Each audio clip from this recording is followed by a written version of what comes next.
I'll come back to my studio discussion. And Daniel, you were explaining something to do with the whole debacle about the transmission of results so far.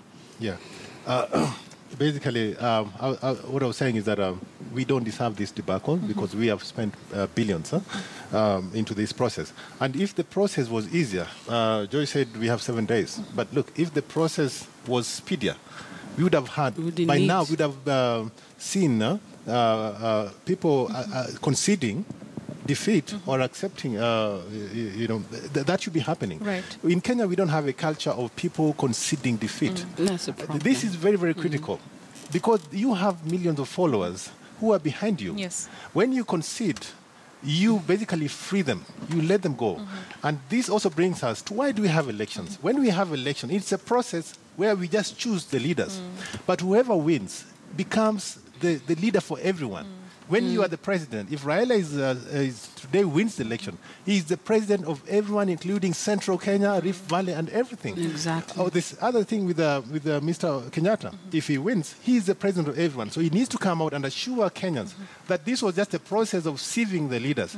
I will be the president for everyone. Do not worry. There's no need of going into the streets of rioting because I will serve everyone equally. All right. Yes. And is there a point of conceding defeat when, just going to Raila Odinga's claims, do you concede defeat even when you know there could be some issues with the process? No, and I think what Raila is doing is right.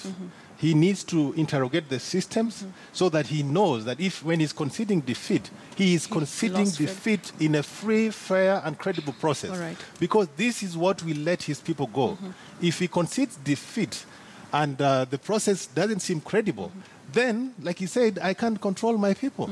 Then the people may start rioting, and he has no hold over them. So I think it's essential that we let the process continue, and that's why IBC needs to continue making sure that the process is transparent, is credible, is verifiable, so that when whoever is conceding defeat releases his people. But the moment you concede defeat with complaints of something had gone wrong, then it is a bigger problem. Kenyans will not move on.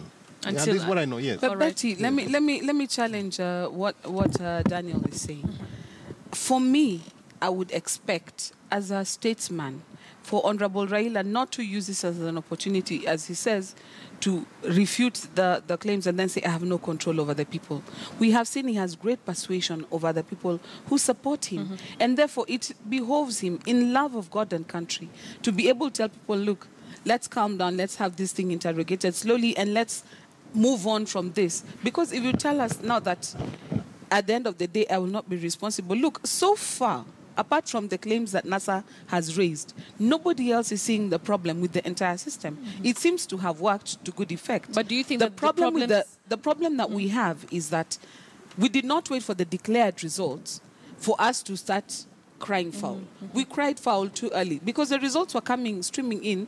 Those were all provisional results. All right. It has not yet been declared. But do you think even the claims ones that he has made the should be interrogated or investigated? This is not the time to do that because at this point in time, he and his team should be collating whatever evidence they have of whatever malpractices they imagine should be there and using that to build a case so that in case the IBC declares this for Uhuru Kenyatta rather than for him, then immediately he can move to the Supreme Court and have that decision challenged within the 14 days so that it can be turned over, whether we're going for a new election or whether we're going for recount.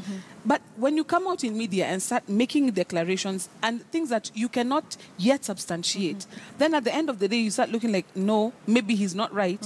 When you cry and when you cry wolf, and you cannot prove it, even if you do have a legitimate claim, people will have already rubbished you. So I think it was premature for starters. And secondly, for even the ones we are seeing like Malombe, when you come out and say you'll respect the will of Kitui people, but no, I'm rejecting the results.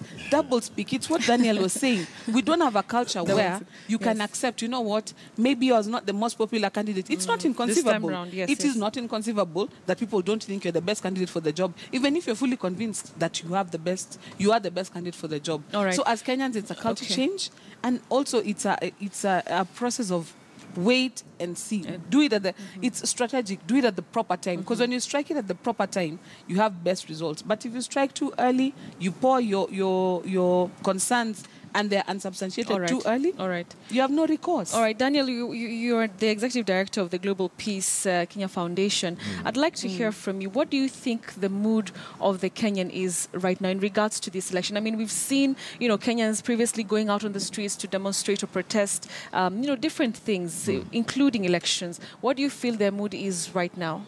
I think so far Kenyans have behaved themselves very well. Apart from, of course, what is going on, that there's sports, but so far they have behaved themselves very well. And as the Global Peace Foundation, where I stand, my advice and my message to the youth, to the Kenyan people, is that you have done your job. Congratulations, Kenyans. You did your job. Well done. Now, we have a political system. And we talk about in political science, political equilibrium, that a system should be able to handle disputes. Right. You channel them in, it's handled, and it's out. So we have a system, the IBC, including the judiciary, it's a system. So if for us to achieve political equilibrium, our system should be able to handle all these issues without giving them back to the people. The people voted. They have done their job. They've done their job. They have nothing else to do. I do not expect anybody to ask the voters, go back to the voters and complain. Let it be handled within the political system. And I think I have faith that whatever they're doing now, verification, is basically handling it. If there are other issues that may arise, I think we have systems that will be able to achieve that. All right. Yeah. All right. And I'd like us to just take a look in maybe in a few seconds at the scenarios really from where we are. We've gone to the polling stations, we've voted. Shortly, maybe, John, if you can arrange that for me, just the scenarios really that we're looking at, post-election, scenarios that we'll be looking at. Joy, I'd like to hear from you. No matter who is declared the winner, Raila Odinga or Uhuru Kenyatta, how will they bring the country back together? Because, I mean, as of now, just going with the provisional results, you can tell that it's almost half-half, that, almost half of the country wanted, one person and the other almost wanted the other person. So how will that person, whoever it is, bring this country back together? That's one of the biggest headaches that we have. And so far, I would like to commend the Kenyan people because of, like what Daniel is saying, guys came out, they did what they were supposed to do. And even now, they're conducting themselves with a lot of restraint and a lot of decorum. I was listening to RFI International this morning, and they're interviewing people in Mathare, and they said, look, let us just go out in the streets and let out steam, but don't kill us. But we need to vent, because we need to let this out. So I think this time around, there's a lot of restraint, both on the part of the authorities and on the part of the people. But now moving forward, I think we have to be serious about national cohesion. It can't just be the thing that Honorable Kaparo does. It can't just be the adverts that are being run that we are one Kenya. We have to be deliberate about it. For example, simple things. When you're appointing people into jobs, when you're doing a list of cabinet, those are the things people look at and say, how can one ministry be run by run by people? All right. Yes. Joy, let's just also take a look at what's on the screens there. And we're just looking at the post-election scenarios. And of course, scenario one would be the ideal situation where, we go to the poll 8th August and results are declared and results are accepted. But, where we are, we're not really sure how this will go. So this really is the ideal situation. We've not had this ideal situation in our country for quite a number of elections. But let's see if maybe this will be the first. Looking at scenario two there, you have the elections held on 8th of August, results are rejected, and then there's the petition which will be filed by the 22nd of August at the Supreme Court. Maybe this is one of the things that will be happening, Daniel and Joy. The petition being filed by August, and then we go to the Supreme Court, and then we have the results that will be declared by the 5th of September. So just meaning that this could actually go on for, quite some time. And then after this, maybe the petition will be dismissed or the petition will succeed. Let's just take a look at scenario three. If the petition is confirmed and it succeeds, yes, there you go. So then we have fresh elections, which should be held by November 4th. So just going back to my last point, Daniel, that, this could actually go on for a long time. It depends on really just how, this process will end. So those really are some of the scenarios that we're looking at. Once the results are declared, they will be declared by the 11th of November. That's, of course, if that petition succeeds at the Supreme Court and the country heads on to another election. All right, so just going by those scenarios, Daniel, I'll ask you a difficult question. Where are you seeing this go? Are we likely to see NASA really push the agenda that the IEBC servers were hacked? Are we likely to see Raila Odinga, if he's confirmed as number 2, coming out to concede defeat? Yeah, I think that these scenarios are very critical, and scenario building is very, very important. And I think we were in Naivasha, led by Professor Kariti Kanyinge. We went through this scenario. Okay. We went through, for example, if Raila wins and Uhuru rejects, what's going to happen? Yes. Or if Uhuru wins, Raila rejects. So we went through all this, and we had them all working out. But this is, I like this. Whatever happens, we are a constitutional democracy. We have a constitution, yes. And we would be happy to see this, our constitution actually working to sort out these problems, so that by the end of the day, everything is done constitutionally. All right. All I want to see is that everything should be done constitutionally, so that we do not go through unconstitutional means of sorting out these issues. So I don't see. I think Raila is a Democrat. Raila has done a lot. I mean, look, he has been fighting for all these things for a long time. Yes. I don't see a problem. I don't see Raila refusing to accept defeat if he is convinced in a free and fair process. Right. He did that in 2013. I don't see a problem with You that. don't see a And also, problem? I expect Uhuru. He's the president. He needs to leave a legacy.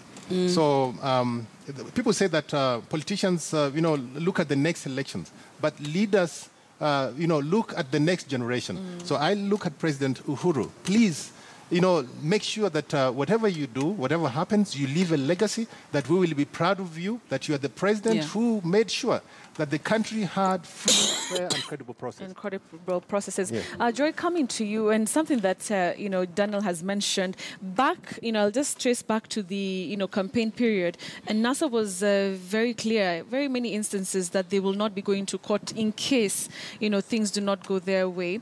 Going by what is happening right now, what is your assessment of that? Was just political rhetoric? Was that just campaign messaging that made sense at that time? Or indeed, if there's a problem with, some of the issues they brought up, they'll actually consider going to court? They have to go to court. There's no alternative. The alternative would be to get people out on the streets.